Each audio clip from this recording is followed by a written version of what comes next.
नग्न मूर्ति को एनसीईआरटी ने कपड़े पहना दिए। एनसीईआरटी किताबों में ये जो पुरानी मूर्ति है वो पहले ऐसी दिखती थी, अब उसको एनसीईआरटी की किताबों में कपड़े पहना के ऐसा कर दिया गया है। एक समय के लिए केवल और केवल मूर्ति में और सिलेबस में परिवर्तन लग सकता है, लेकिन अगर हम इसकी गहराई में उतरे तो यह हमारी दार्शनिकता और यह हमारी सामूहिक सोच के पतन का परिणाम दिखता है। सोचिए, अगर यही शर्म का चश्मा हमारे पूर्वजों ने पहना होता तो क्या आज खजुराहो जैसे पुरातात्विक स्थल हमारे पास होते?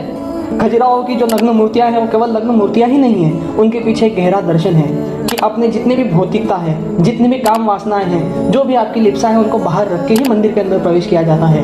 क्या ये दर्शन हमें ये नग्न मूर्तियां नहीं सिखाती? अगर हम विश्व इतिहास की बात करें तो इटली के महान मूर्तिकार माइकल एंजेलो की तस्वीर डेविड को देखिए। जब इसको एंजेलो ने तराशा तो उनका कोई उद्देश्य नग्नता को प्रदर्शित करना नहीं था, इसके पीछे बहुत गहरी दार्शनिकता और मानव जीवन की, मानव शरीर की सुंदर व्याख्या थी। जब कोई चित्रकार, कोई मूर्तिकार या कोई कलाकार ऐसी कृति बनाता है, चित्र बनाता है, तो उसका उद्देश्य नग्नता को प्रदर्शित करना नहीं होता या कामुकता को बढ़ाना नहीं होता।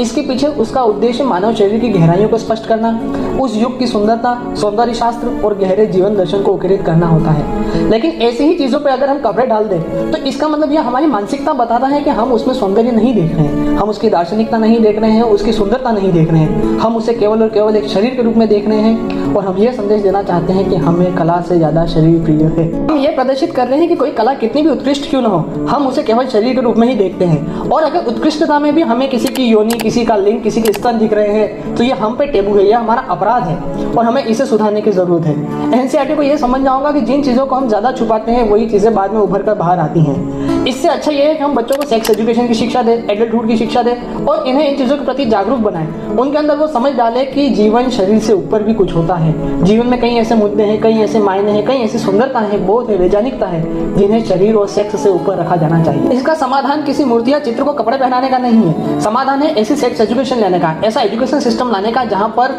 शरीर से आगे की बात सोची जाए, जहाँ पर यह दिखाया जाए कि शरीर में कुछ विशेष नहीं, उससे आगे की बात की जाए। हमें एक ऐसा समाज बनाना होगा, एक ऐसा सेक्स एजुकेशन सिस्टम बनाना होगा जो एडल्ट को, बच्चों को, लोगों को शिक्षा दे, उन्हें ये बताए कि जीवन में और भी कई महत्वपूर्ण मुद्दे हैं, जैसे कि खेल हो गया, साइंस हो गया, आर्ट्स हो गया और कोई फील्ड होगी, इन सबसे आगे ले जाए। हमें एक ऐसी सोसाइटी तैयार करनी होगी, हमें मूर्ति को कपड़े नहीं पहनाने, इस सोच को बदलना पड़ेगा, लोगों की मानसिकता को बदलना पड़ेगा। Thank you.